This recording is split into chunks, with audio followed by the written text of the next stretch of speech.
Shalom rekan-rekan terkasih, selamat datang kembali bersama dengan saya Lydia Esther dalam program Living for Christ Indonesia, mencintai Tuhan, berhenti menghakimi, dan menjadi berkat. Program ini terdiri dari 3 segmen. Segmen yang pertama, cerita kita. Segmen kedua, topik kita. Segmen ketiga, apa kata firman Tuhan buat kita. Nah, saat ini sudah bergabung bersama kita Pendeta Deki Sarayar dari GPDI Hosana, Sumatera Selatan, Musi Rawas. Oke, selamat bergabung Pak Pendeta Deki. Tuhan Yesus memberkati. Amin. Haleluya. Puji Tuhan, saat ini kita akan mendengarkan tentang pelayanan beliau dan bagaimana pergumulan yang dihadapi dalam pelayanannya saat ini.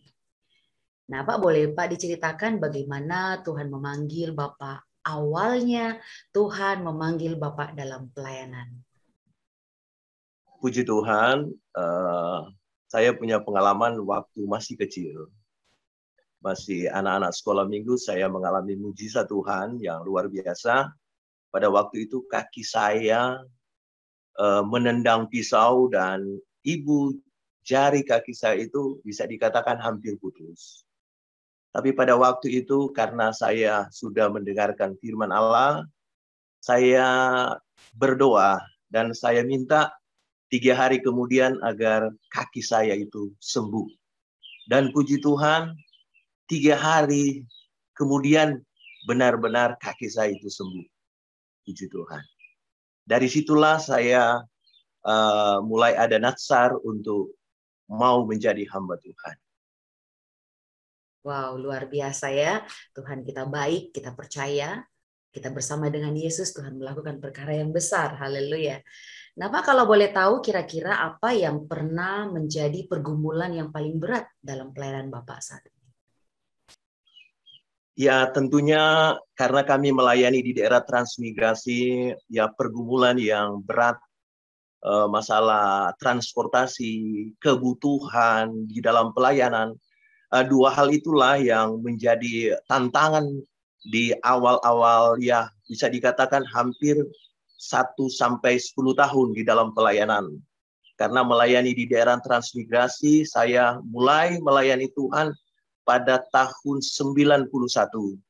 Dan di 10 tahun awal itu benar-benar 2 hal inilah yang menjadi tantangan di dalam melayani Tuhan. Kurang lebih hampir 2 tahun ya, 2-3 tahun. Awalnya saya harus berjalan kaki kurang lebih hampir 20 kilometer. Ya, dari 20 kilometer berjalan dari satu tempat ke tempat yang lain untuk melayani pekerjaan Tuhan. Tapi puji Tuhan, sukacita Roh Kudus itulah yang selalu memberi semangat baru di dalam melayani akan pekerjaan Tuhan. Sehingga hal-hal seperti itu dapat dilewati dengan sukacita dan ucapan syukur kepada Tuhan. Luar biasa, Tuhan kita dahsyat. Tuhan selalu memberikan kekuatan kepada kita ya. Luar biasa sekali. Nah, Pak, kalau misalnya ini ada tidak Pak pengalaman pelayanan, atau kita percaya bahwa setiap kita dalam pelayanan pasti ada hal-hal yang kita alami, ada hal-hal yang kita hadapi, dan pastinya ada hal-hal yang mengesankan. Nah, ada tidak Pak pengalaman Bapak dalam pelayanan, dalam penggembalaan yang begitu mengesankan bersama dengan Tuhan? Puji Tuhan, ya ada begitu banyak tentunya ya pengalaman yang luar biasa. Ya seperti yang saya katakan tadi, masalah kebutuhan di dalam pelayanan. Pada waktu itu istri saya mengandung anak yang pertama. Mengandung anak yang pertama dan benar-benar kami tidak punya uang. Ya, kami tidak punya uang dan saat-saat terakhir untuk hari-hari terakhir untuk melahirkan, ada satu ibu gembala memberikan uang Rp15.000 untuk memeriksa kandungan istri saya. Ternyata setelah diperiksa tidak bisa kembali lagi ke rumah karena sudah waktu dekat untuk melahirkan. Dan puji Tuhan, saya katakan pada kesaksian di kesempatan ini, setelah melahirkan dan segala kebutuhan di dalam melahirkan, semuanya dicukupkan oleh Tuhan. Wow, luar biasa. Tuhan kita luar biasa, Tuhan kita dahsyat. Haleluya. Nah, sebagian besar hamba Tuhan yang berstatuskan gembala pada umumnya hidup dari pelayanannya. Pandemi COVID-19 ini mengakibatkan banyak hamba Tuhan tidak bisa mencukupi kebutuhan rumah tangganya. Nah, bagaimana Bapak dalam mencukupi kebutuhan rumah tangga Bapak selama pandemi COVID-19 ini? Puji Tuhan, kami melayani di daerah pedesaan tentunya kami harus kreatif di dalam melayani pekerjaan Tuhan. Di lingkungan kami ada perkebunan, pertanian. Tentunya hal itulah kami gunakan potensi yang ada di perkebunan, pertanian itu. Kami harus kerja tentunya untuk ya kebutuhan keluarga, pelayanan, anak-anak, karena anak saya juga sedang kuliah dan puji Tuhan, saya saksikan pada kesempatan ini, Tuhan selalu mengadakan tepat pada waktunya. Luar biasa, Tuhan pasti menyediakan. Kita mempunyai Tuhan yang luar biasa ya Pak ya. Puji Tuhan.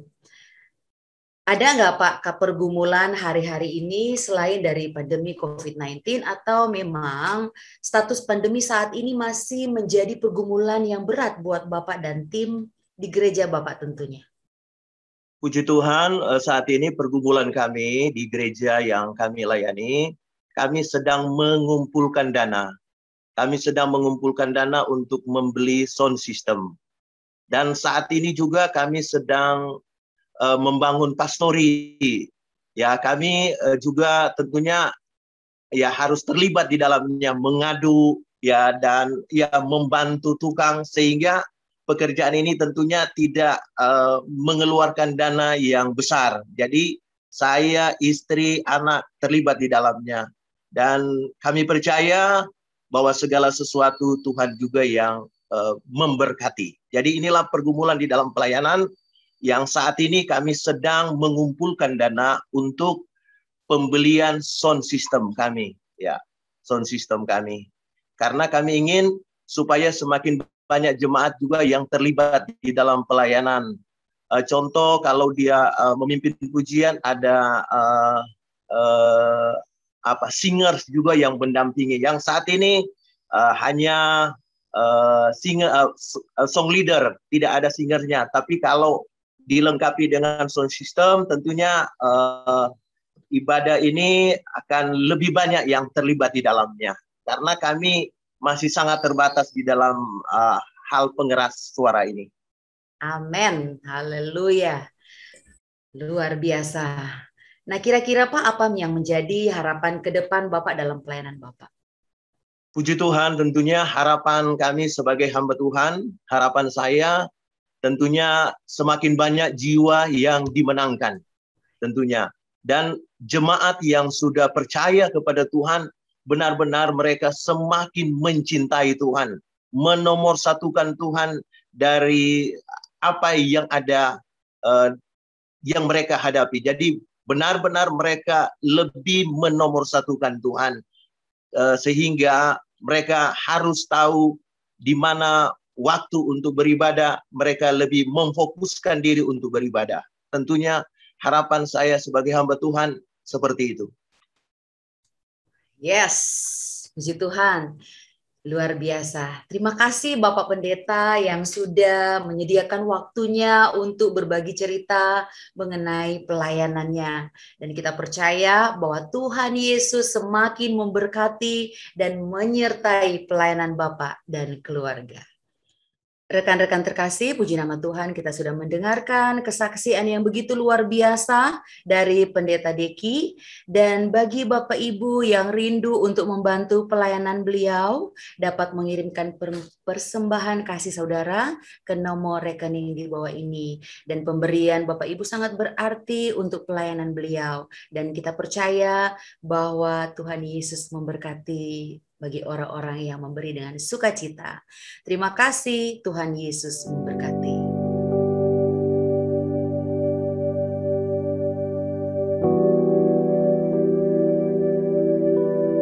Shalom. Shalom rekan-rekan terkasih dalam Kristus Yesus. Kembali lagi bersama saya Lydia Esther dalam program Living for Christ Indonesia.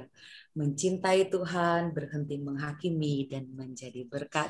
Puji Tuhan, dalam program Living for Christ Indonesia yang biasanya kita bertemu langsung, kita berbincang-bincang secara langsung, bertatap muka, tetapi kali ini dalam masa PPKM, pemberlakuan, pembatasan kegiatan masyarakat, pemerintah menganjurkan kita untuk bekerja di rumah, bersekolah di rumah, dan melakukan kegiatan di rumah. Dan kali ini program Living for Christ Indonesia mengadakan via Zoom Meeting. Kita akan berbincang-bincang dengan anak muda yang luar biasa, dan tentunya topik kita pada kali ini adalah seputar anak muda yang luar biasa pada saat ini.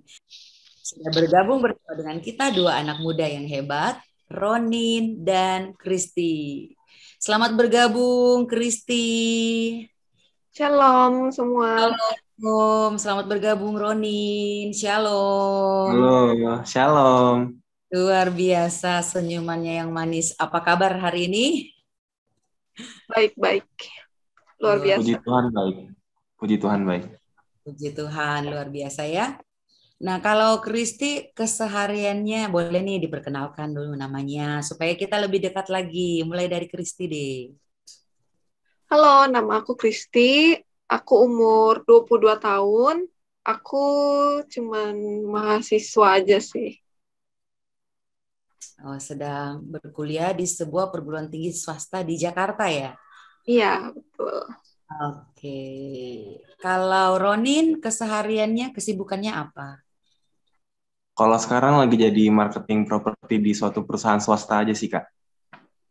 Wow, keren ya. Masih muda tapi sudah bisa berkarya ya. Semangat. Oke, baik.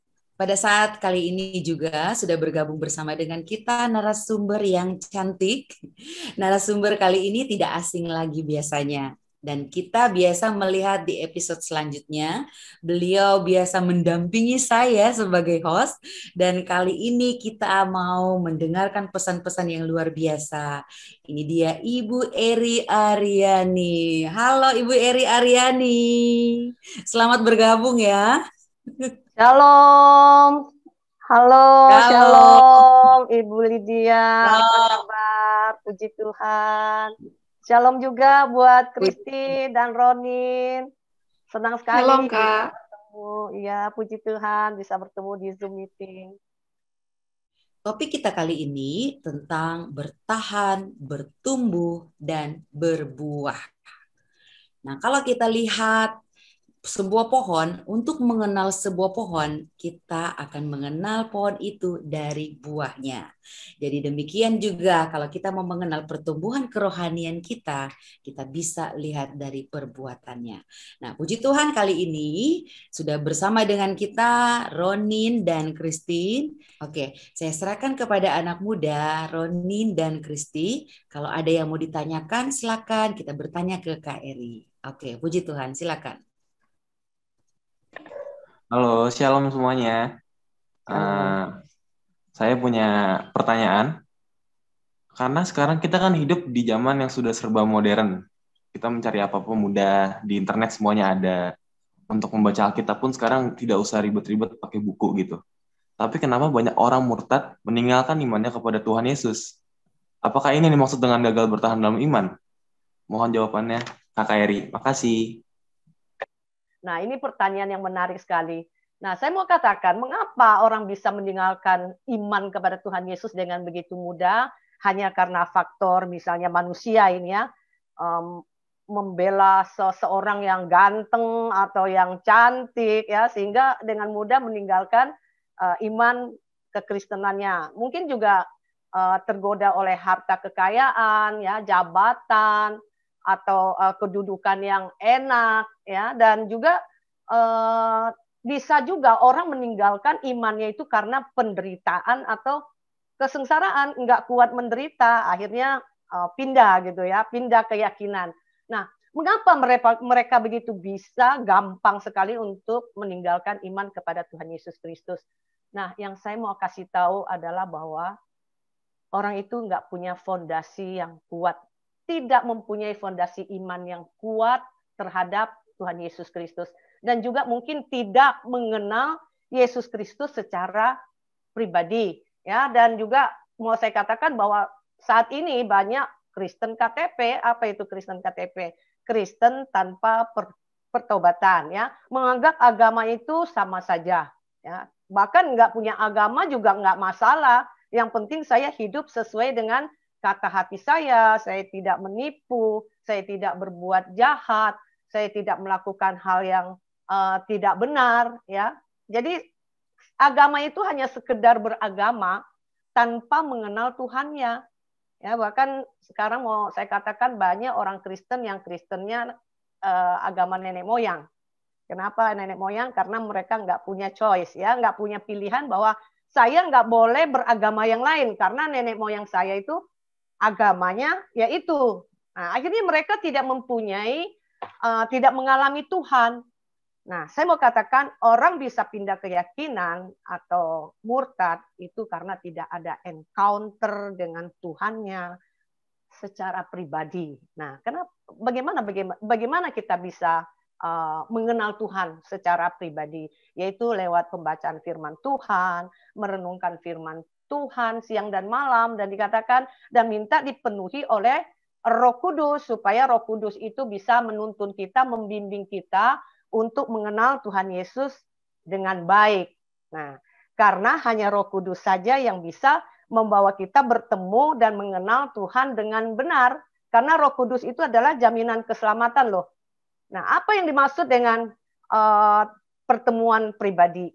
Ada juga orang-orang yang non-Kristen, saya katakan non-Kristen, mereka tidak kenal Yesus, tapi Tuhan Yesus memberikan mereka kasih karunia untuk bisa bertemu secara pribadi. Melalui apa? Mungkin saja melalui mimpi, melalui penglihatan, sehingga mereka bertemu secara pribadi dengan Tuhan Yesus.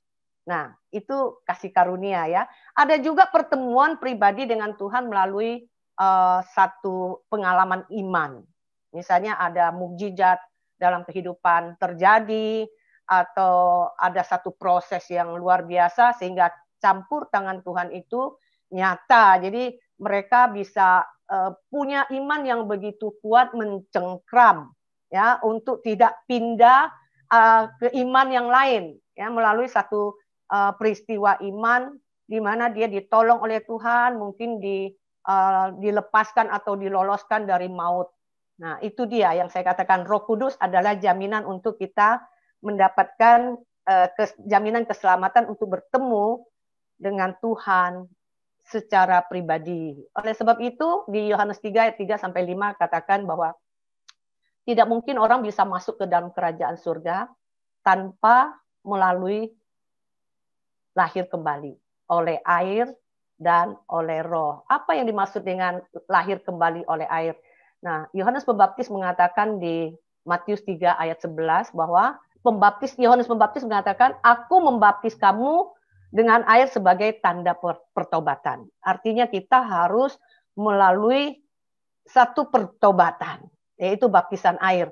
Dan apa yang dimaksud dengan baptisan roh? Baptisan roh adalah adanya pertemuan pribadi kita dengan Roh Kudus. Pertemuan pribadi kita dengan Tuhan Yesus Kristus melalui Roh Kudus. Nah, baptisan Roh Kudus adalah tindakan kesungguhan hati kita untuk meminta kepada Tuhan Yesus untuk dipenuhi oleh Roh-Nya, mengikuti kemauan Roh-Nya yang suci supaya kita dibaharui dari hari ke hari, seperti dikatakan di Titus 3 ayat 5, supaya kita segambar dengan kaliknya yang dikatakan di Kolose 3 ayat 10. Nah, perjumpaan pribadi dengan Kristus ini akan membuat kita bertahan dengan iman kita. Perlu ada pengenalan secara pribadi dengan Kristus sehingga kita bisa bertahan, mencengkram dengan kuat iman pengharapan kita kepada Kristus Yesus sehingga tidak ada apapun dan siapapun yang bisa memisahkan kita dengan kasih Kristus. Oleh sebab itu saya mau katakan bertahan sampai kesudahan kamu akan selamat. Amin. Jawabannya jelas ya, Ronin? Oke, tetap bertahan Ronin sampai kedatangan Tuhan Yesus. Haleluya. Nah, Kak, setelah dengar penjelasan Kakak, kita kan pasti awalnya kita beriman itu pasti kita mulai dari kita ke gereja dulu kan, Kak, ya kan? Nah, biasa kita pengen ke gereja itu kan buat gimana ya? Kita pasti butuh orang yang bisa membimbing kita juga. Kayak contohnya di dalam gereja, kita pasti mau punya teman-teman tuh yang membangun kerohanian kita tuh sama-sama gitu kan, Kak. Nah, tapi biasanya bahkan kita buat bertahan di gereja aja, pasti kita tuh ada sesuatu yang buat kita kecewa sama teman gereja kita sendiri. Nah, itu tuh boro-boro kayak kita mau bertahan aja kayak kita udah kecewa gitu sama orang-orang di gereja. Nah, menurut Kakak Eri ini, apakah emang benar Tuhan yang izinin kita tuh buat melalui hal-hal ini gitu, kayak bertemu orang yang membuat kita kecewa? Ya, gimana Kak menurut Kakak? Tuhan, kenapa sih Tuhan mereka seperti itu? Padahal saya udah melayani dengan baik, saya udah berusaha dengan baik, tapi ada saja kekurangan kita di mata mereka. Ya, mungkin kita itu dibully atau kita itu dihakimi ya atau digosipi di belakang, sehingga kita bilang, Tuhan, kenapa sih Tuhan izinkan nih orang-orang seperti ini di dalam pelayanan saya. Aduh, saya udah nggak betah nih deket-deket mereka, saya mau keluar saja deh, saya udah nggak tahan. Nah, kita kalau menghadapi hal seperti ini, ya saudara, kita harus ingat di Roma 8 ayat 28 mengatakan bahwa Allah turut bekerja di dalam segala sesuatu untuk mendatangkan kebaikan bagi kita yang mengasihi Dia. Oke, sekarang saya tanya Kristi. Kristi mau pilih yang mana? Kristi itu dipuja-puja sehingga Kristi tidak bertumbuh. Ya, Kristi tidak bertumbuh karena apa? Terlalu diangkat-angkat sehingga tidak mengimprove talenta atau kemampuan Kristi. Atau Kristi mau orang-orang itu bukan mencibir, artinya mengkritik terus ya. Sepertinya Kristi jadi nggak nyaman. Padahal pada saat mereka mengkritik Kristi, mereka itu sedang memproses Kristi untuk menjadi lebih kuat dan mengimprove talenta karunia yang Tuhan berikan kepada Kristi. Nah, pastinya kamu akan mencoba untuk memberikan yang terbaik ya supaya nama Tuhan dipermuliakan. Nah, ingat ya, kalau ini tentang bertahan ya, tidak mau lagi di gereja itu berarti Anda tidak bertahan. Nah, tentang bertahan artinya kalau akar Anda diusik supaya Anda tercabut, nah pada saat itulah Tuhan itu sedang menguji iman daripada Kristi. Apakah akarnya Kristi terus masuk ke dalam dan mencengkeram, atau Kristi terangkat akarnya, berarti kalah. Ya, kalau Kristi semakin masuk ke dalam dan mencengkeram, artinya Kristi menang bersama Yesus. Tetapi kalau Kristi tidak bertahan, saya mau keluar aja dari gereja, seperti itu, teman-temannya pada nyebelin, nggak mendukung sepertinya.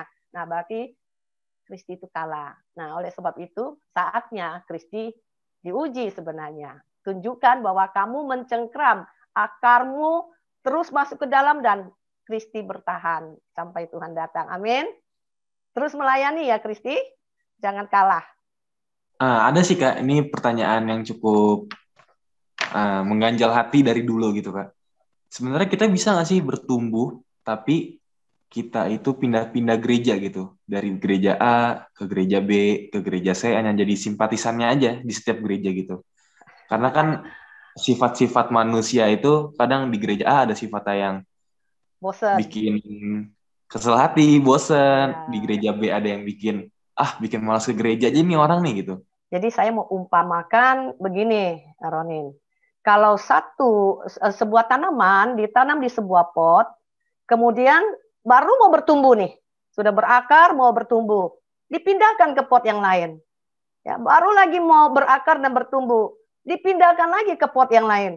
Nah, kira-kira apakah tanaman itu bisa tumbuh dengan normal? Apakah tanaman itu bisa tumbuh dengan baik? Nah, itu dipikirkan. Kenapa saya mau katakan bahwa kalau Anda pindah-pindah gereja dan tidak menetap, saya pastikan Anda tidak akan bisa bertumbuh dengan baik. Kenapa? Terkadang orang berpindah-pindah gereja itu hanya karena hal yang kecil loh, hal yang sepele. Alasannya apa? Tersinggung, karena merasa nggak diterima, tidak nyaman dengan pengerjanya, tidak nyaman dengan pendetanya, khotbahnya nggak enak, musiknya nggak asik ya. Gereja itu bukan semata-mata tentang kita loh, tapi kitalah yang harus melebur ke dalam gereja itu, ya. Dan saya mau kasih tahu, gereja itu bukan tentang selera kita, ya, tapi ada hal yang lebih besar dan yang lebih kuat yang Tuhan mau buat, yaitu ikatan kasih dalam persekutuan yang melebihi sekedar selera dan gaya berkhotbah. Jadi gereja itu adalah tentang Tuhan Yesus.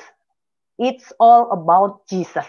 Bukan tentang kita. Bukan tentang selera kita. Bukan tentang pendetanya atau gaya khotbah. Ya. Nah, saya mau katakan lagi bahwa gereja itu adalah keluarga. Keluarga kita. Ibarat sebuah keluarga. Ya, apakah Anda memutuskan hubungan dengan keluarga Anda hanya karena Anda tidak mendapatkan apa yang Anda inginkan? Tentunya tidak, kan? Oke, saya mau katakan bahwa Yesus adalah kepala gereja. Gereja adalah semua tentang Yesus.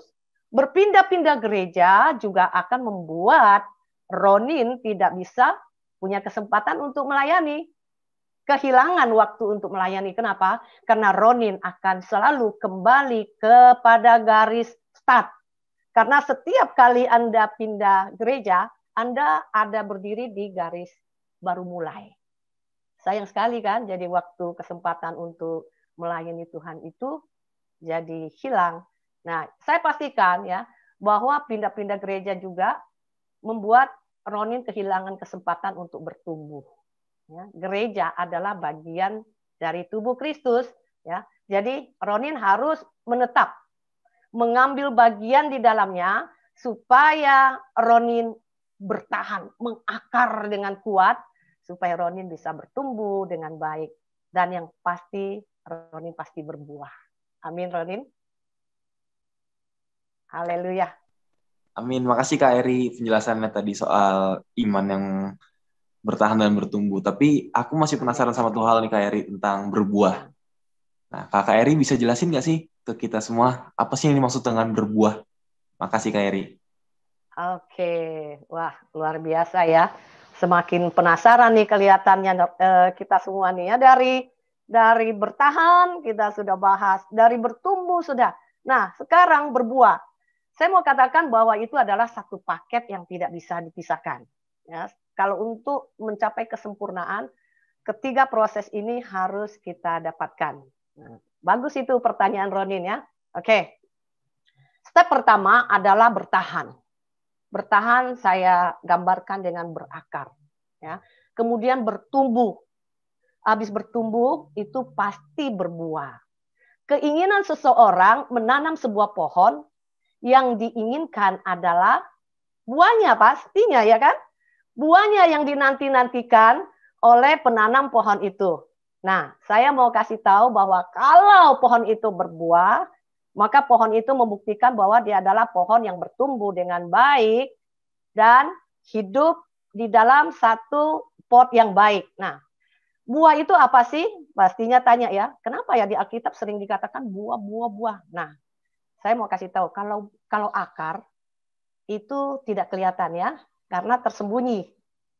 Tapi buah kelihatan loh. Buah itu adalah sesuatu yang nyata, yang diharap-harapkan, bahkan dinanti-nantikan dari sebuah pohon. Nah, terkadang ada pohon yang bentuknya hampir sama. Tapi pada saat buah itu keluar, ya kelihatan deh itu, oh ternyata ini pohon jambu, oh ternyata ini pohon apa ya, seperti ilalang dan gandum ya, bentuknya mirip. Tapi pada saat gandum itu berbulir dan berbuah, maka orang bisa tahu, oh itu gandum, itu bukan ilalang. Nah, Yesus katakan di Matius 12 ayat 33, Tuhan Yesus katakan pohon dikenal dari buahnya. Nah, buah itu apa sih? Buah itu adalah pikiran, perkataan, perbuatan yang nyata yang bisa dilihat oleh orang banyak. Matius 3 ayat 8, Yohanes Pembaptis mengatakan, hasilkanlah buah sesuai dengan pertobatan. Nah, bagaimana perbuatan itu terjadi? Perbuatan terjadi dari hasil iman, apa yang ada di hati kita. Ya, kemudian setelah dari hati kita, masuk ke dalam pikiran kita. Nah, dari pikiran kita menghasilkan tindakan. Karena Anda pikirkan setiap hari, dan pikiran itu akan bilang, just do it, lakukan. Nah, itu menghasilkan perbuatan. Oleh sebab itu, penting sekali pohon kita harus menghasilkan buah yang baik.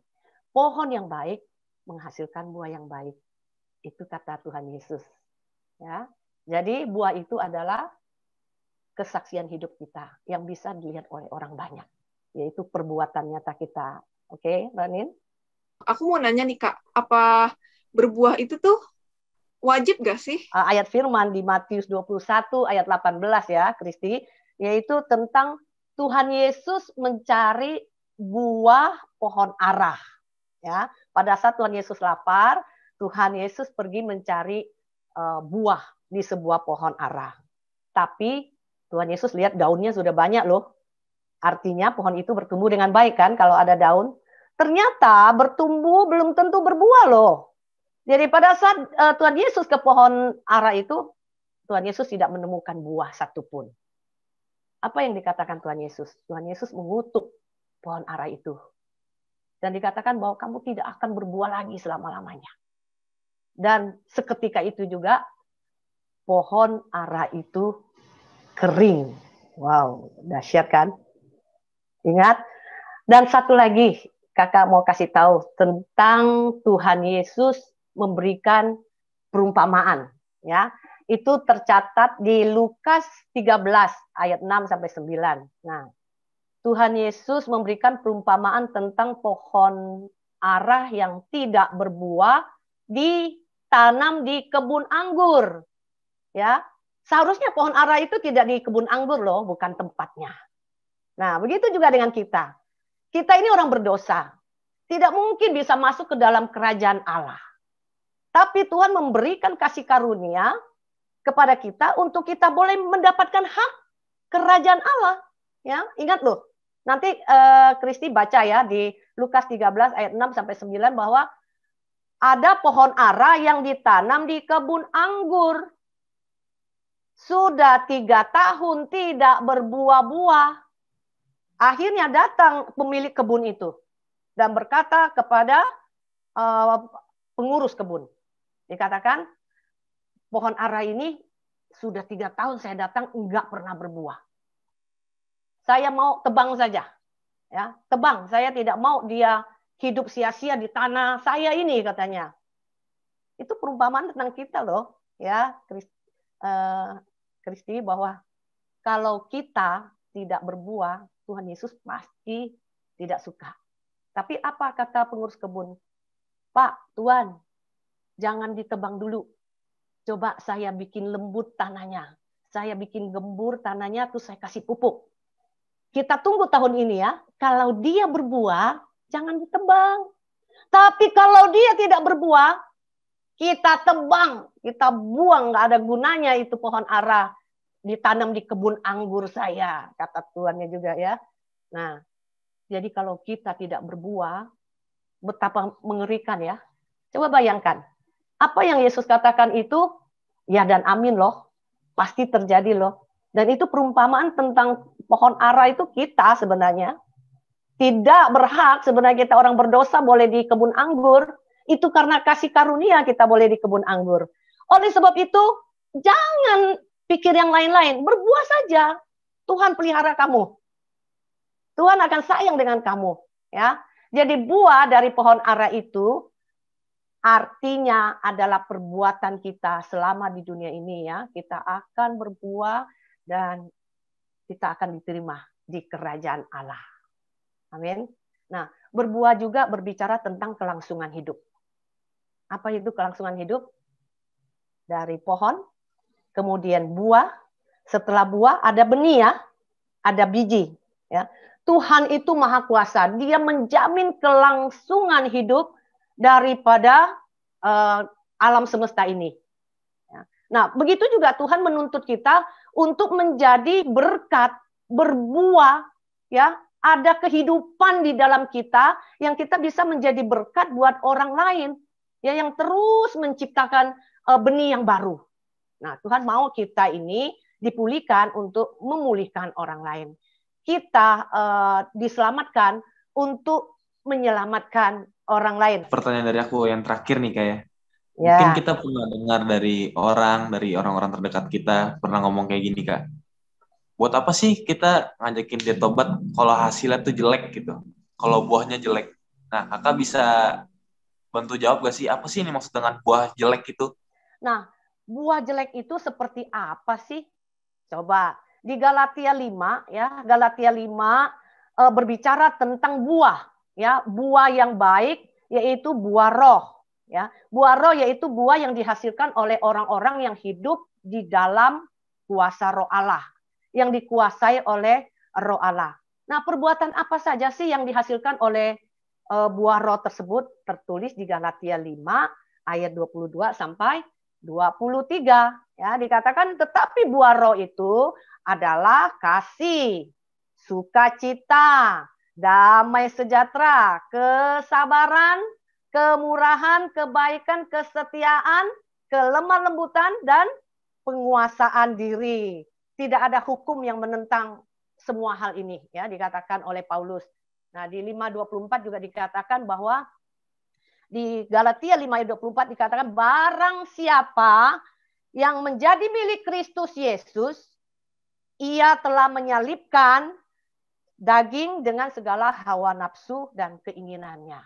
Nah, oleh sebab itu orang yang bisa berbuah yang baik, berbuah roh, adalah orang yang sudah menyalibkan kedagingannya, artinya hawa nafsunya. Nah, apa itu buah jelek? Ya, buah jelek ini berkata tentang perbuatan yang tidak memuliakan Tuhan. Perbuatan kedagingan, ya, buah-buah yang dihasilkan oleh hawa nafsu, oleh orang-orang yang hanya punya keinginan pribadi, memuaskan keinginan pribadi. Nah, di Galatia 5 ayat 19 sampai 21 mengatakan begini, perbuatan daging telah nyata, yaitu percabulan, kecemaran, hawa nafsu, penyembahan berhala, sihir, perseteruan, perselisihan, iri hati, amarah, kepentingan diri sendiri, percideraan, roh pemecah, kedengkian, kemabukan, pesta pora, dan sebagainya. Nah, terhadap semuanya itu, Paulus katakan, kuperingatkan kamu seperti yang telah kubuat dahulu, bahwa barang siapa melakukan hal-hal yang demikian, ia tidak akan mendapat bagian dalam kerajaan Allah. Amin, puji Tuhan. Sudah tidak ada yang ditanyakan, Kristi dan Ronin? Oke, Tuhan luar biasa. Kita sudah mendengarkan penjelasan yang begitu bisa membangun kita bertahan atau berakar, bertumbuh dan berbuah. Dan tentunya goalnya adalah berbuah. Dan yang menjadi pertanyaan bagaimana supaya kita bisa berbuah? Kalau kita mau lihat di dalam Yohanes 15 ayat 5 berkata, akulah pokok anggur dan kamulah ranting-rantingnya. Barang siapa tinggal di dalam aku dan aku di dalam dia, ia berbuah banyak, sebab di luar aku kamu tidak dapat berbuat apa-apa. Di dalam Yesus kita bisa berbuah. Amin. Terima kasih kepada Kak Eri yang sudah menjadi narasumber kita pada kali ini, dan luar biasa supaya kita mau tetap berbuah, ya. Dan Amin. sudah bersama dengan kita juga adik Kristi dan Roni yang sudah bertanya-tanya, dan kita juga semakin tahu bahwa kita harus terus berbuah. Amin. Haleluya. Puji Tuhan, rekan-rekan terkasih, kita akan akhiri segmen topik kita kali ini, dan kita akan mendengarkan apa kata firman Tuhan bersama Pastor Jimmy Lizardo. Tuhan Yesus memberkati.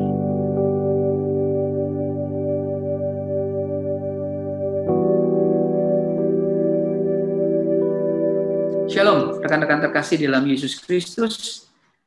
Menarik sekali apa yang tadi kita lihat, kita simak di dalam segmen 2. Dalam topik bertahan, bertumbuh, dan berbuah. Hari ini kita akan membaca firman Tuhan di dalam Matius 13 ayat 24 sampai 30. Matius 13 ayat 24 sampai 30. Saya bacakan buat rekan-rekan terkasih dalam Yesus Kristus. Matius 13 ayat 24, Yesus membentangkan suatu perumpamaan lain lagi kepada mereka, katanya, hal kerajaan surga itu seumpama orang yang menaburkan benih yang baik di ladangnya. Tetapi pada waktu semua orang tidur, datanglah musuh menaburkan benih lalang di antara gandum itu. Lalu pergi. Ketika gandum itu tumbuh dan mulai berbulir, nampak jugalah lalang itu. Maka datanglah hamba-hamba Tuhan ladang itu kepadanya dan berkata, Tuan, bukankah lebih baik yang Tuhan taburkan di ladang Tuan? Dari manakah lalang itu? Jawab Tuhan itu, seorang musuh yang melakukannya. Lalu berkatalah hamba-hamba itu kepadanya, jadi maukah Tuhan supaya kami pergi mencabut lalang itu? Tetapi ia berkata, jangan, sebab mungkin gandum itu ikut tercabut pada waktu kamu mencabut lalang itu. Biarkanlah keduanya tumbuh bersama sampai waktu menuai. Pada waktu itu aku akan berkata kepada para penuai, kumpulkanlah dahulu lalang itu dan ikatlah berkas-berkas untuk dibakar. Kemudian kumpulkan gandum itu ke dalam lumbungku. Puji Tuhan. Firman Tuhan di dalam Matius 13 ayat 24 sampai 30 ini bercerita tentang gandum dan lalang. Salah satu nuansa yang terasa ketika membaca perumpamaan ini adalah bahwa kisah ini memiliki kemiripan dengan perumpamaan tentang seorang penabur yang benihnya jatuh ke semak duri di dalam Matius 13 ayat 7. Keduanya menampilkan dua jenis tanaman yang hampir serupa sifatnya, yaitu semak duri dan lalang. Kedua tanaman ini memiliki peran yang sama, yaitu menghambat pertumbuhan tanaman yang baik. Alasan mengapa musuh menyebarkan benih lalang di antara benih gandum, karena keduanya tumbuh menjadi tanaman yang hampir mirip secara kasat mata. Disebarkan di antara gandum dengan tujuan agar sulit dibedakan, dan jika hamba-hamba dari yang memiliki ladang mencabut lalang sebelum masa panen gandum tiba, maka ada satu resiko. Resikonya adalah gandum itu akan tercabut bersama dengan lalang. Hal ini yang sebenarnya dihindari oleh sang pemilik ladang. Ia meminta hamba-hamba bersama hingga masa panen tiba. Saudara-saudara dikasih dalam Yesus Kristus, dan ketika masa panen tiba, masing-masing mengeluarkan buah dan buahnya itu berbeda. Lalu sang pemilik ladang akan menyuruh hamba-hambanya untuk memisahkan dan membakar berkas-berkas lalang. Kalau kita perhatikan dalam khotbah di bukit, Tuhan Yesus pernah berkata begini, jadi dari buahnya lah kamu akan mengenal mereka. Matius 7 ayat 20 katakan begitu. Jadi dari buahnya lah kamu akan mengenal mereka. Buah itu adalah hasil pertumbuhan dari sebuah tanaman.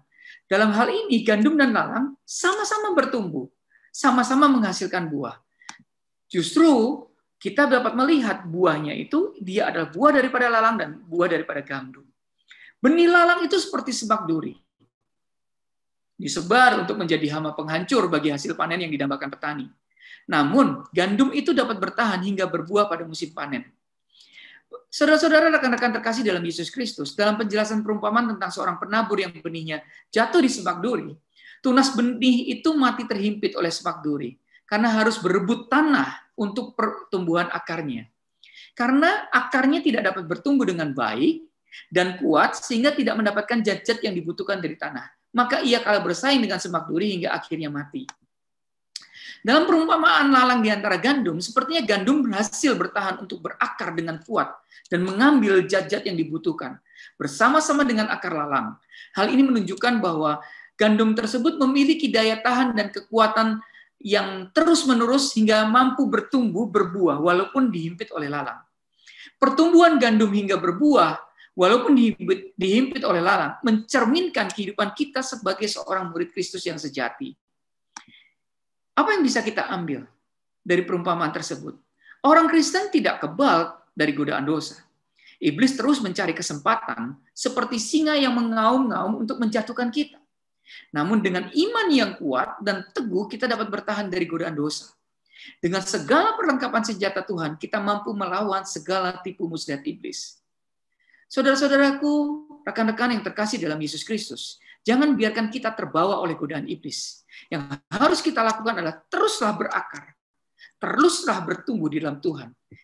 Di dalam pertolongan Roh Kudus, kita akan bertahan, bertumbuh, dan berbuah dalam hidup ini. Kalau kita tidak berakar di dalam Tuhan, maka sebentar saja rohani kita akan mati. Tuhan Yesus memberkati.